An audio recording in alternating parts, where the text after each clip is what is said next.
So, good morning, student. Uh, as a part of discussion on the cirrhosis, today we are discussing on the topic a complication of the cirrhosis. So, I am Dr. Bhupendra Saha, Assistant Professor of Department of Internal Medicine, BP Koirala Institute of Health Science. So, this presentation is for the 6th semester MBBS student. And yesterday we had learned about the basic of the cirrhosis. We learned what are the causes of cirrhosis, what are the clinical feature of the cirrhosis, what are the stigmata of the cirrhosis. So in the today's discussion, so we'll enlist or give the outline about the complication of the cirrhosis. We'll discuss the one of the major complication of the cirrhosis, that's portal hypertension and its complications like varices and the ascites. The last part of the presentation will discuss the clinical feature and the management of the hepatic encephalopathy, which is one of the complications of the cirrhosis. So let us look the complications of the cirrhosis. So as you see, one of the important complications of cirrhosis is portal hypertension. That is what we are going to discuss in detail in the later part of this presentation. Then another important complication is hepatorenal syndrome. That's the renal impairment in a patient with chronic liver disease. Another important complication is hepatic encephalopathy. That is brain dysfunction in a patient with chronic liver disease. We are going to discuss this topic in a little bit in detailed manner. And then other complications of the cirrhosis, like there might be the hepatopulmonary syndrome, portopulmonary syndrome, and the persons with CLD, they have the malnutrition as one of the complications of the CLD. And we often see the coagulopathy as one of the complications of the chronic liver disease. And this bone disease, osteoporosis, we often neglect this complication of the cirrhosis or CLD, that's the osteoporosis. And one of the hematological abnormalities in a patient with CLD is anemia, the cause of which is multiple.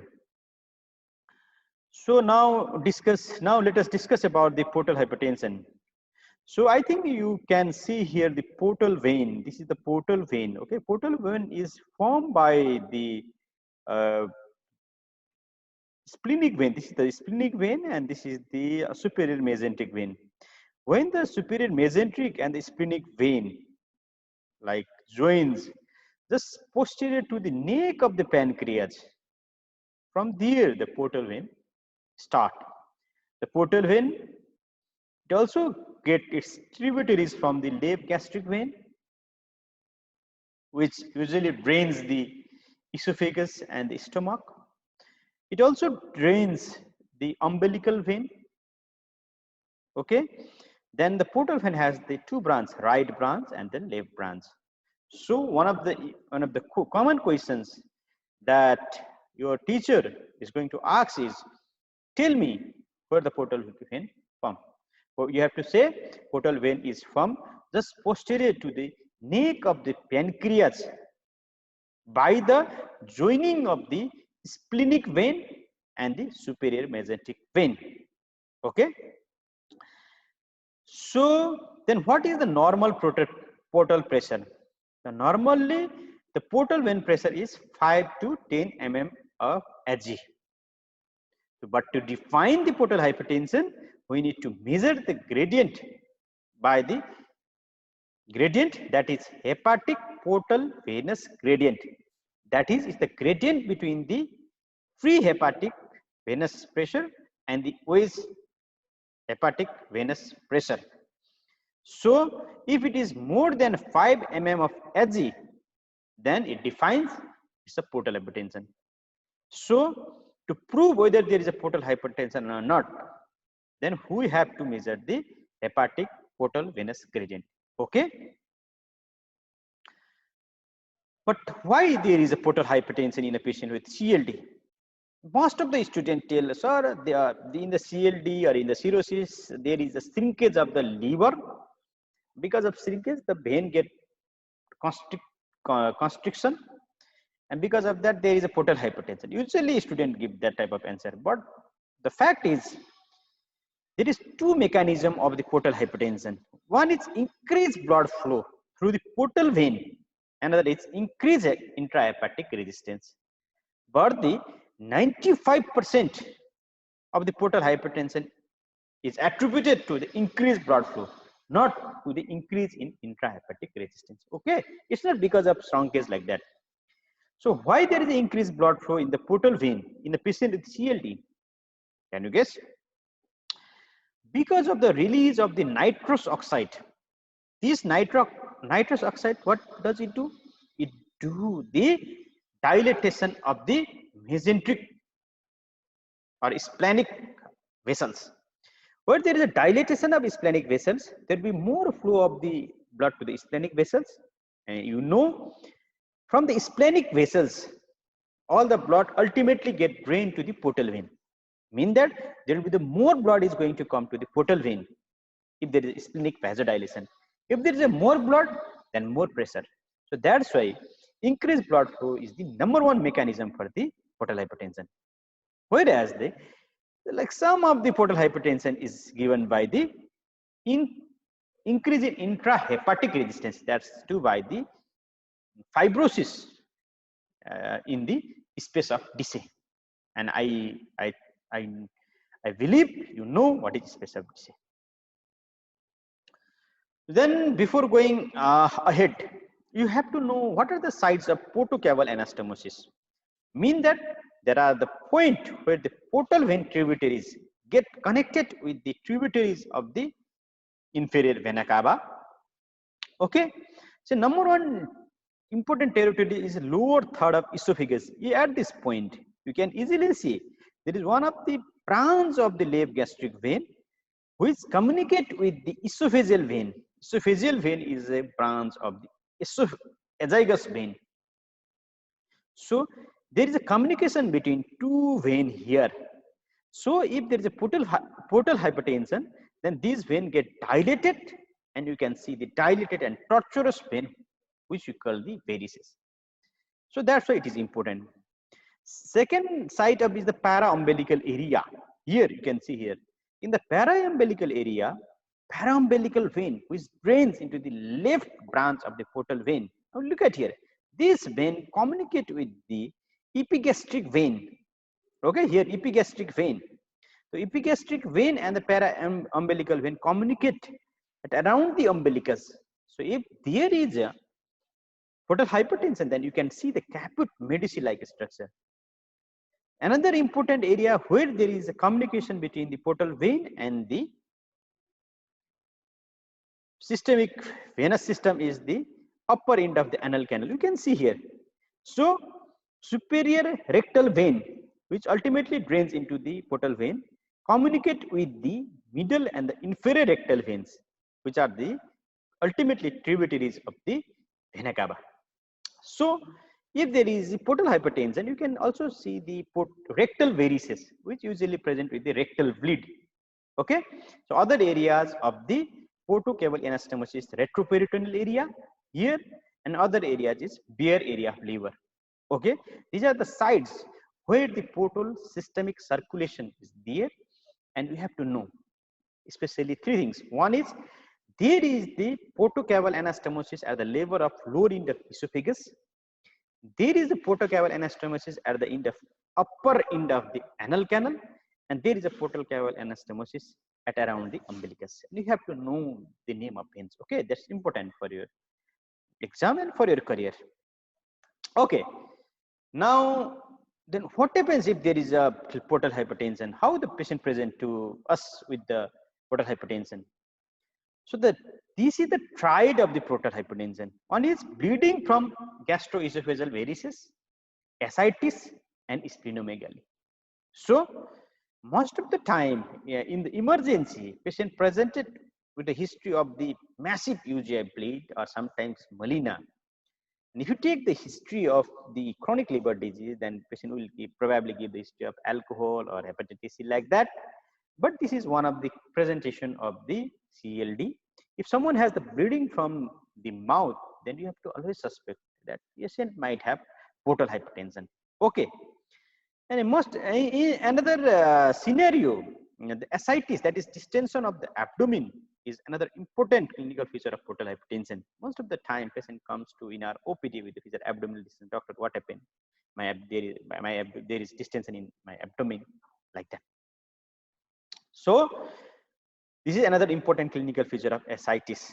And another important clinical feature is splenomegaly, that students usually neglect this part because they do not palpate the spleen properly, and even they do not percuss the spleen properly, especially in the trough space. So please do that, okay, because it's very important. Otherwise, you are going to have a big problem in the future, even in your exam. Okay, so bleeding from gastroesophageal varices, ascites, and splenomegaly are the pride of the portal hypertension. So, what is portal hypertension? If there is a hepatoportal venous gradient more than 5 mm Hg, is a portal hypertension. You know, right? Now, how we diagnose the portal hypertension? So we have to do other than the clinical feature. If someone has the UGI bleed, if someone has distended abdomen and caput medici, like that, we can suspect, oh, you are having the portal hypertension. Clinically, we can make the diagnosis most of the time, and in the most of the time, you're right. But sometimes we need help. Like if we do the ultrasound, we can see the increase in portal vein diameter. Normally, it is around 10 mm. If it is more than 10 mm, that is more than 1 centimeter, then it is significant. And along with that, we can also see the collaterals. These are the collaterals are the feature of the portal hypertension. Sometimes splenomegaly, this is also the feature of the portal hypertension. So if you see splenomegaly, collaterals, and the dilated portal vein in ultrasound, then we can say that our patient has portal hypertension. Okay, and sometimes we have to do the endoscopy to prove or disprove whether there is a varices or not. Yeah, you can see the distended, tortuous, dilated veins. These are the varices, and if you see that, oh, we can suspect that patient has portal hypertension. Okay, so when the patient comes to you with the ultrasound report, just check what is the portal vein diameter, whether there is a presence of collateral or not, whether there is splenomegaly or not. Okay, similarly, when patient comes with the endoscopy, check whether there is a varices or not. Okay, only then you can make a diagnosis of portal hypertension. So now, what to do if the patient present with bleeding esophageal varices, which is one of the important presentation of the portal hypertension. So in the emergency, just you know the name, okay? Just you don't go to the details because you are just third year MBBS student. So one of the, this is the classical one, okay? This is Sengsten Blackmore tube. Okay, this is the tube which we used to use in the previous day. Sengsten Blackmore tube. Okay. Another is what you can do if there is a bleeding and if you have a facilities, you can take the patient to the endoscopic room and you can just ligate the bleeding varices. And another important option is endoscopic sclerotherapy. You can put the sclerosing agent over the varices. And another is the transjugular intrahepatic portosystematic shunt, that is TIPS. TIPS you can do. These are the options in the emergency, and but most of the time we do not manage the patient in this way. So how we are managing now? In the acute care, we can use molecule like vasopressin and torlepressin and the somatostatin analog. So most of the time here in BP cases, we are using the octreotide for the management of the UGI bleed. Octreotide we usually give 50 to 100 microgram stat dose and 50 microgram per hour for 2 to 3 days. That depends upon the judgment of the clinician, but we often use the octreotide. We keep the patient NPO and we monitor the patient whether there is ongoing bleed or not, and often they need the blood transfusion while doing the acute care. Okay, so if anybody comes to you with a history of UGI bleed, just open the 2 IV cannula, give IV fluid, maintain blood pressure, plan for the blood transfusion, start octreotide, and monitor whether there is active bleed or not. These are the acute care. You need to read this thing in a book. Okay. But after a few days, when there is like when bleeding stops and you do all the test is suggestive of the portal hypertension, then what we are going to do? So we are going to put the beta blocker. Especially there are few beta blockers like propanolol, nadolol, and carvedilol. We often use the propanolol as a drug. So why we use the propanolol? Because propanolol is a beta blocker. If we block the beta receptors, then there will be unopposed alpha action. So the portal vein get constricted and there will be less flow in the portal vein, and that decreases the varices. Okay. So use the propanolol as a preventive therapy for the portal hypertension. Okay. And some of the time we may have to use the nitrates. Okay. Okay, this is all about the UGI bleed. So what is the drug that we often use during emergency for management of UGI bleed? It's the octreotide. Dose is 50 to 100 microgram, stat followed by 50 microgram per hour for 2 to 3 days. So what is the drug that we give as a prophylaxis for the portal hypertension? Is the non-selective beta blocker. The common one is propanolol. Okay. Now let us go to the another complications or another presentation of the ascites, distended abdomen. Why they develop the distended abdomen? So there are various theory like overfill theory, underfill theory, peripheral vasodilation theory, but the theory that is most widely accepted is peripheral vasodilation theory. So what happens in a patient with the cirrhosis or CLD when they develop the portal hypertension? Initially, because of the release of the nitrous oxide, there is splenic vasodilation, which I have told just in the previous slides. So if there is splenic vasodilation, all the blood will go to the splenic circulation, that is towards the intestine, towards the viscera. Then what happens? Your artery will be underfilled. There will be a less amount of blood in the artery. If there is a less amount of blood in the artery, in the renal artery, then what happens? Then there will be the activation of the RAS system, and with the activation of RAS system, ultimately there will be the sodium retention. If there is a sodium retention, then there will be plasma volume expansion. If there is a plasma volume expansion, then it can cause ascites. Similarly, if there is a more splenic vasodilation, there will be more splenic pressure and there will be more ascites. So the crux is there is a release of the nitrous oxide, 1. Second is there is splenic vasodilation, 2. Third one is there is arterial underfilling. Third one, because of that, there is activation of RAS system, which causes sodium retention and plasma volume expansion. This is how the person with CLD develop the ascites. Okay. So now if the person comes to you ascites, then how we are going to manage that? So first of all, investigation. If there is a distension, you can do the shifting dullness test.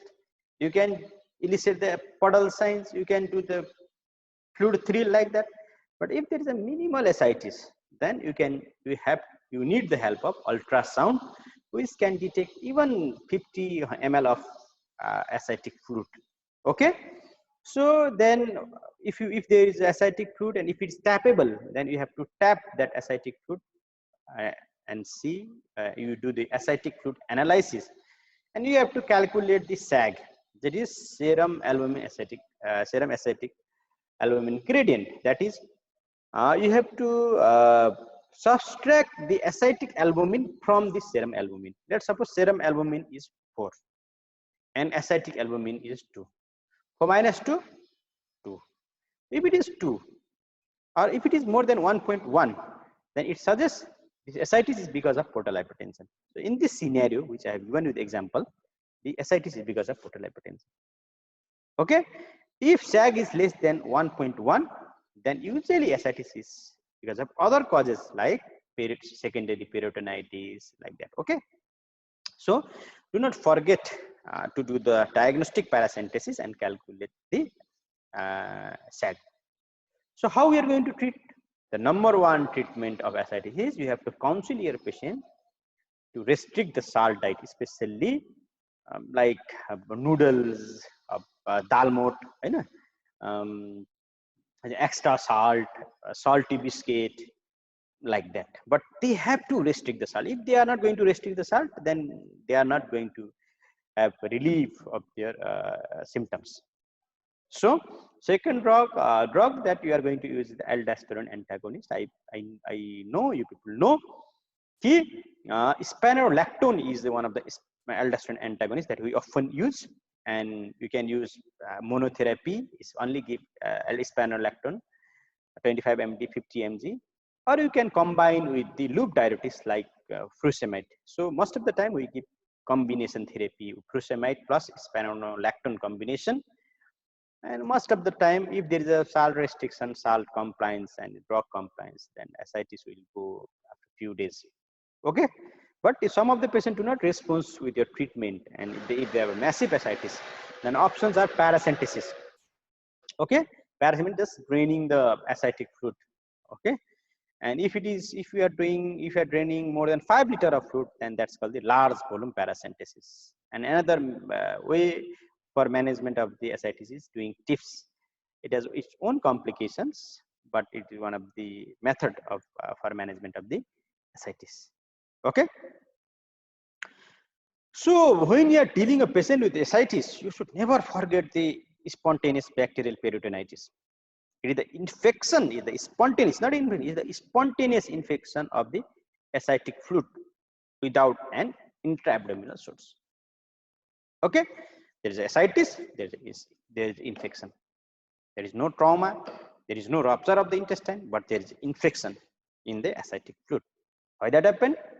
Because in the ascitic fluid in a patient with CLD, there is a decrease in opsonine protein. Opsonine protein is one of the protein which is required by our immune system to recognize and kill the organism. But due to the decrease in opsonine protein in ascitic fluid, their organism like Escherichia coli and other gut bacteria can grow there. They enter the ascitic fluid by the process of translocation from the intestinal lumen to the ascitic fluid, and they can grow there. So this is the one of the MCQ question. What is the most common organism for the spontaneous bacterial peritonitis? Is the Escherichia coli. What is the mechanism? The decrease in opsonine protein. Okay. Then how you diagnose SBP? Clinically, your patient have distension of abdomen, not responding to the diuretics. They can have pain, abdominal pain. They can have fever. Okay, like that. Pain, tenderness, like that. But to prove it, we have to do the diagnostic paracentesis, where you can see the total leukocyte count in ascitic fluid more than 500 per microliter, or if there is a neutrophil, absolute neutrophil count more than 250, and you can say your patient have spontaneous bacterial peritonitis. This is one of the type of spontaneous bacterial peritonitis. There are so many types of spontaneous bacterial peritonitis. This is one of the type that is, I think, enough for you people. Okay. Okay, then here I forgot to write one thing, that you should never forget to see the ascitic culture. Okay, because sometimes we can identify the organism and we can treat the patient accordingly. Okay, so treatment of spontaneous bacterial peritonitis is usually in the ward is an empirical treatment. We give the second generation cephalosporin, that is cefotaxime 2 gram IV TDS. Okay, now we have to give that, and when patient became all right, then we have to give the norfloxacin 400 mg per week as a prophylaxis, a secondary prophylaxis for the spontaneous bacterial peritonitis. Okay, so when you diagnose SBP, you just write cefotaxime 2 gram IV TDS for 5 to 7 days. After patient getting all right, when you are discharging the patient, just you write tablet norfloxacin 500 mg once a week. Okay, continue for near about 1 year we give usually. Okay, another important complications of the CLD is hepatic encephalopathy. Most of the patient we get this type of patient. In the emergency, most of the time they are disoriented and they are drowsy, they have increased sleepiness.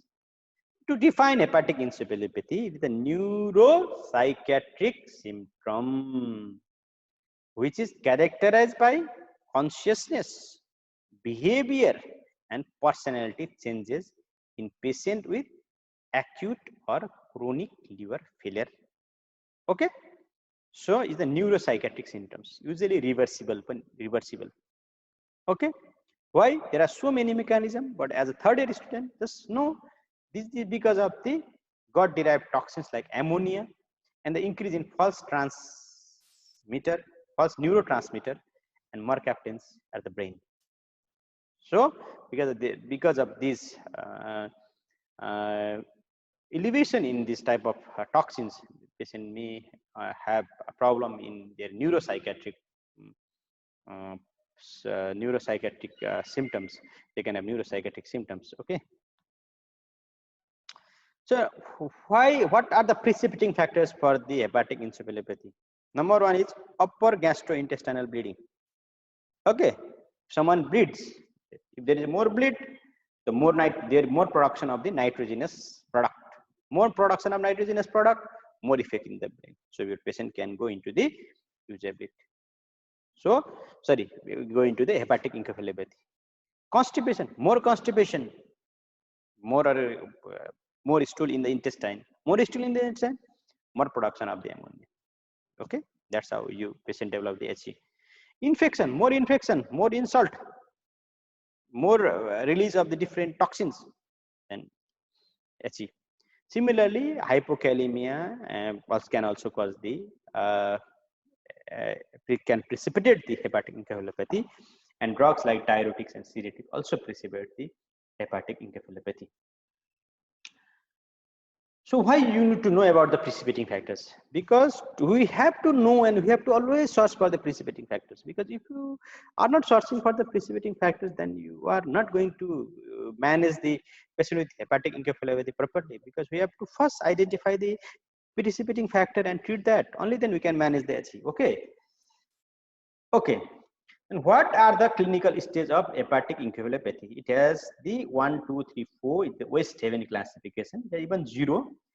That is subclinical HE or minimal HE.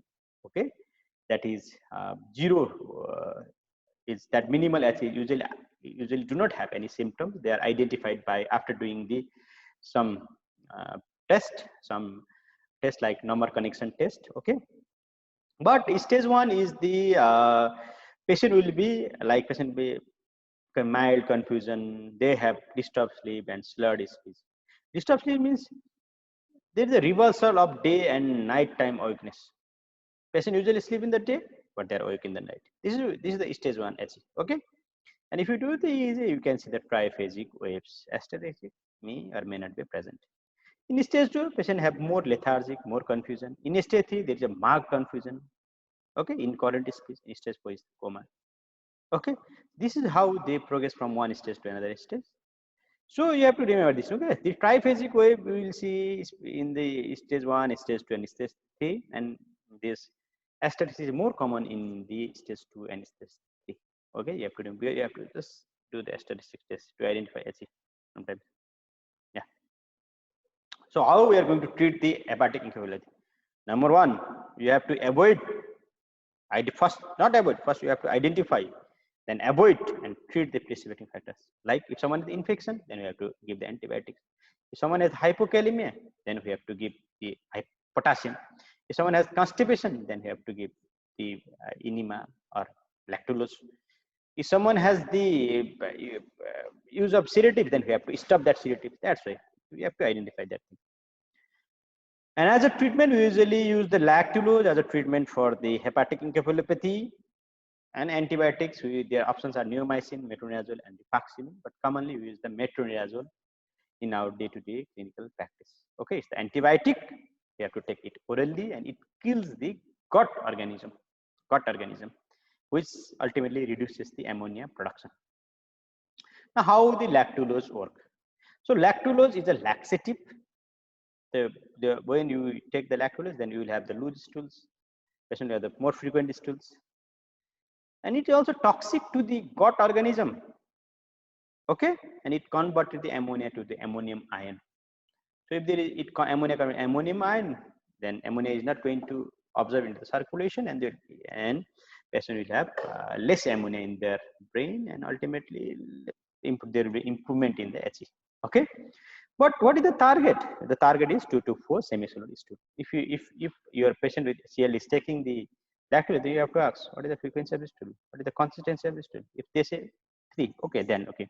If 6, no, you have to reduce the dose. If 1, then you have to increase the dose, like that. Okay, but lactulose is the treatment that we often use to manage the patient with hepatic encephalopathy.